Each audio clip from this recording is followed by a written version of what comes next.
So you leave your country and you decide that at the airport, that's where you will run away from. Of course, that is not a decision that you make at the airport. That is something that you have planned way before you come to the country. Thank you guys for subscribing. Thank you for clicking in. Kindly consider subscribing if you've not yet. In today's video, I will be telling you about girls who come to Middle East and they run away, or the way we call it here, to Kemboi. But not just Kemboing, they decide at the airport, before they even meet their boss, it's the time they will run away. Now, there are girls, I've heard of stories and cases of people who leave their country, maybe from Kenya, from wherever you're watching from African countries, not just, let me say, African countries. When they come at the airport, they decide to run away. Remember, you've been paid for your visa, you've been paid. Okay, before you leave your country, you obviously know which job you're applying to. Okay, I'm not saying that these agents will tell us 100% truth of what we are going to do. Sometimes we apply teaching jobs and we come to do caregiving jobs. Sometimes we apply house-to-house jobs and you come to find you are a living household. Sometimes, they don't tell us the truth. But either way, you will come and you have to first at least meet your boss, meet your company, the company you're coming to work in. And when you find things are different, you will try to weigh the situation before you decide to run away. I have done a video about why girls Kemboi, and you can check it out in my videos. I will pin the link of that video here. But other than that, there are these ones who come and decide that at the airport, that's where they will run away. Who is at a loss here? Okay, you may think you have your passport, you have your 3 months visa. When you are leaving your country, the agent will process for you a 3 months visa. Now, when you arrive, after those 3 months, we call them probation months, your sponsor or your company or your agent will process for you a work permit and a residence visa of the country you are going to be working in. These are to make sure that you are working legally in that country. Now, when you are leaving your country, you are only coming with a visitor's visa, a 3 months visa. It's not a work permit. It's not a tourist visa. It is showing that you are coming to a particular sponsor or you are coming to a particular agent, Now, when you come and run away, remember, your agent has paid for your visa and whatever, and your agent is also in communication with your sponsor. So, when the date of your travel, the date you are supposed to arrive in your host country, your agent already knows, and they will communicate with your boss, or your boss will be communicating with your agent in your host country. There is also an agent in the host country. So your boss already knows that you are arriving on that particular day and they will be waiting for you. So the moment you don't show up and you've already left your country, they will communicate with your boss and they will check what's wrong. Why didn't you arrive? They will communicate they will check in the airplane if anything happened to you. And they will find out that you arrived. You actually picked your things. Everything was okay. They will know that you ran away. You know what happens? What will happen after that is that your agent back home or your host country, they will blacklist you and you will be in the list of the most wanted people. You wouldn't want that to happen to you. Okay, maybe you go out there, you have this 3 months visa. It doesn't mean that you are legal. They will take legal actions against you, so you will be like everybody, they'll put your photos out there. Remember, they have your passport copy, they have your visa copy. And don't think that there are no rules in these countries.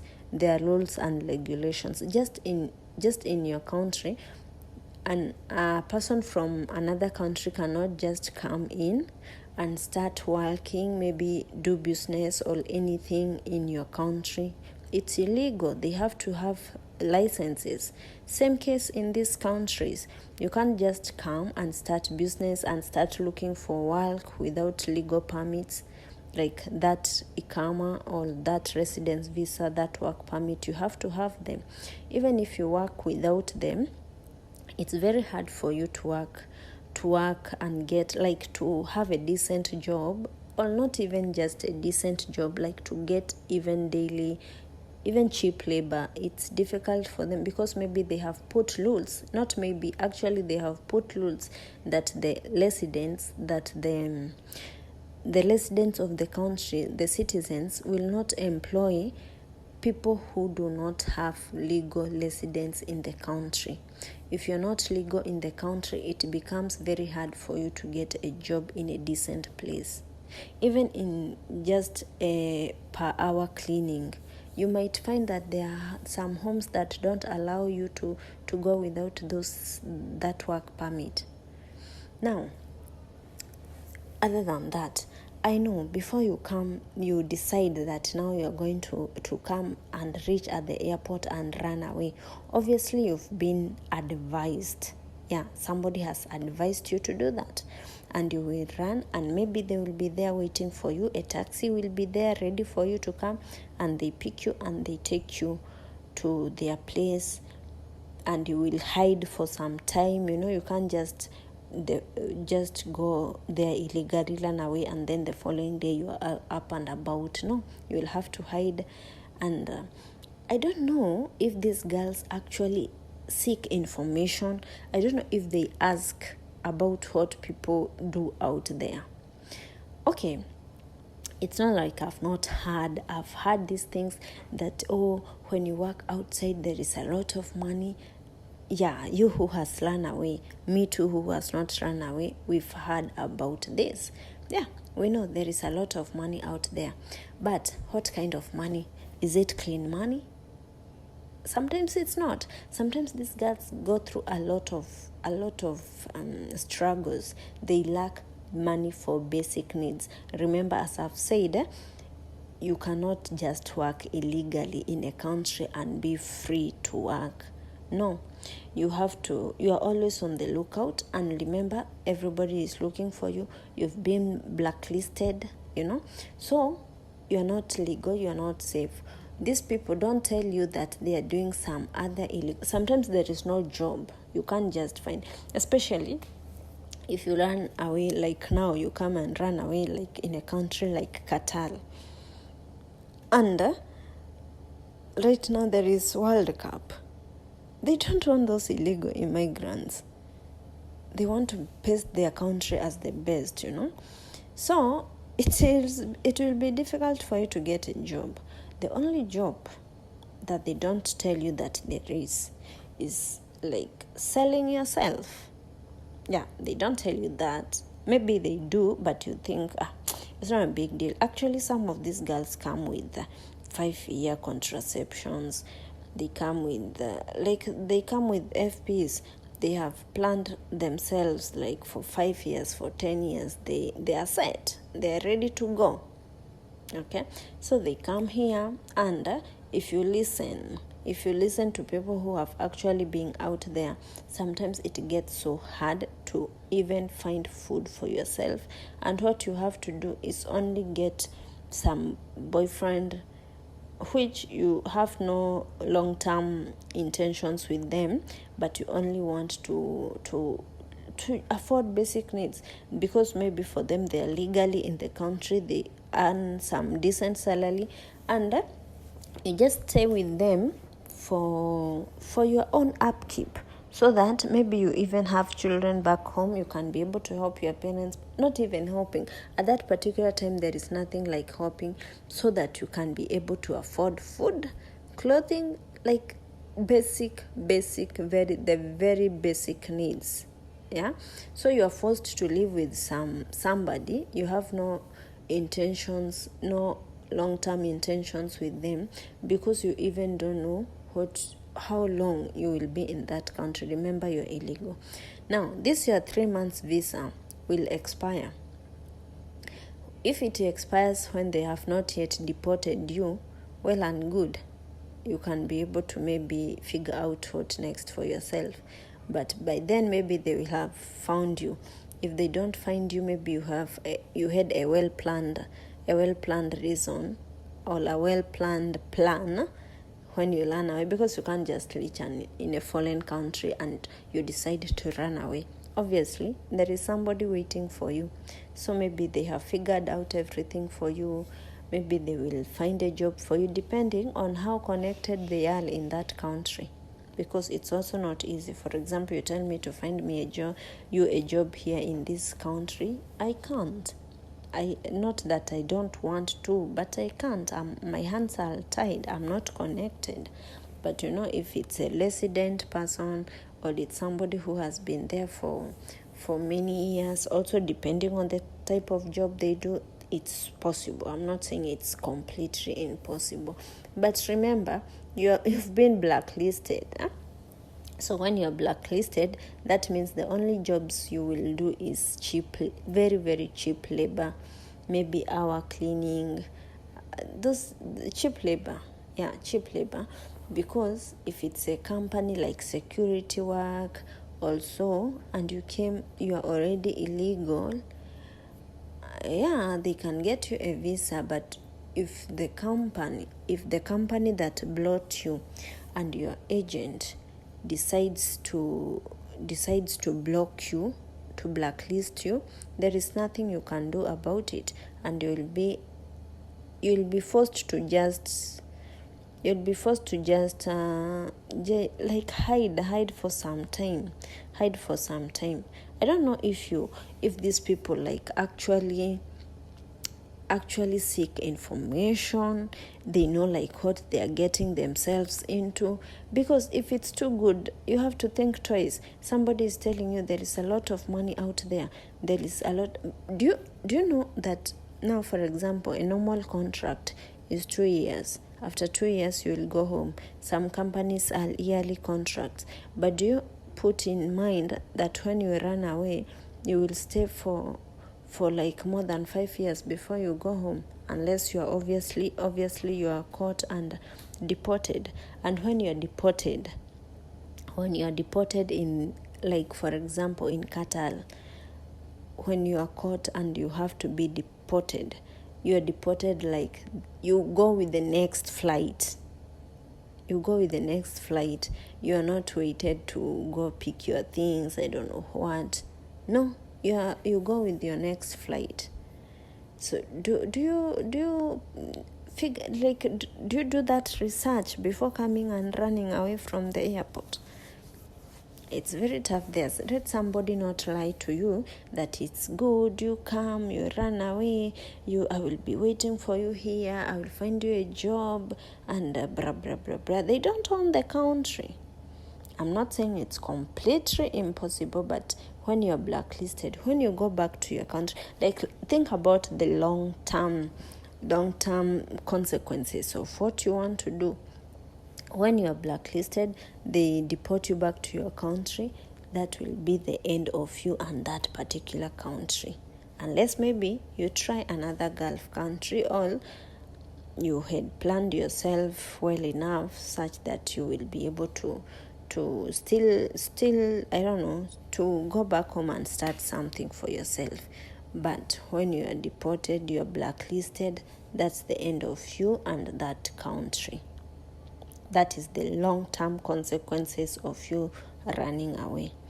Now, there are these other people who come, and within the first 3 months, they have gotten already online, and they are talking to people who are outside, who have run away.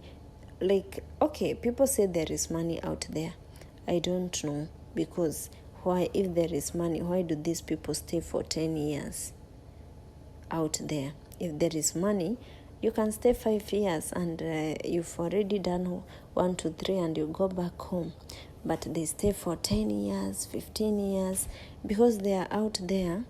They are Kembois, and life is like you have to pay rent, you have to pay your upkeep, you have to do this and that, and you still have things to do back home. So it's not easy. Before you Kemboi, okay, I will attach that video of why people Kemboi, and okay, I'm not saying it's totally bad. I'm not saying it's totally the girl's fault. No. But these ones who come from home and run away from the airport, those are the ones I have an issue with, because you've not even gone to your boss. You've not seen how good she is or how bad they are, or like you've not experienced what kind of people they are. Then you run away, and then you expect us to clap for you. And what you forget, you guys, is that when you run away, or whatever you do when you're out there, you are carrying your country's flag. If I do something wrong in Lebanon, my boss will not say, when she's talking about me out there, or when she want to find somebody out there, she will not say that I don't want Tabi. No, she will say, I don't want Kenyans. I don't want Kenyans because I had this one particular Kenyan and this, she did for me this and that. That is what they will say. And same to any other country. Whenever they do something wrong, they will say Ethiopians do this, Nigerians do this, Ghanaians do this, Ugandans do this. Like just one person carries the whole image of their country. Whenever you are out there, you are representing, you are carrying the image of your country on your shoulders. Is it on your shoulders or on your head for everyone to see? So whenever you make a mistake, it's not about you.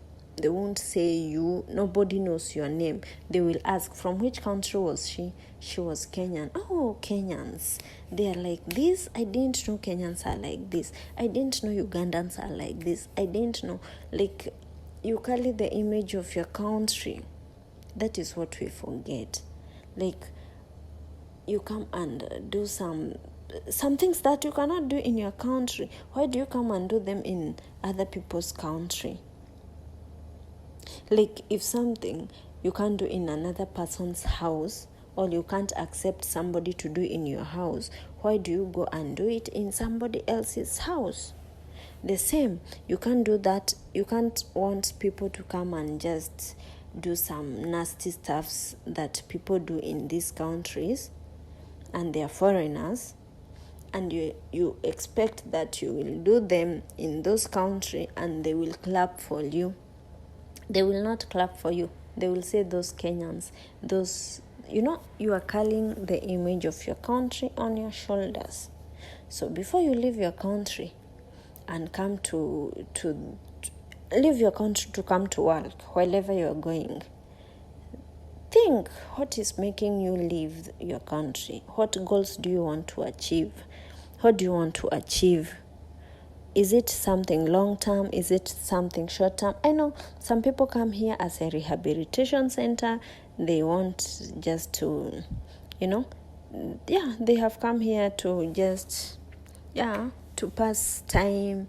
Others have no responsibilities. They just want the fun of being on a plane, So don't listen to anybody, and that is the mistake we people make, listening to people who their intentions are not the same as our intentions.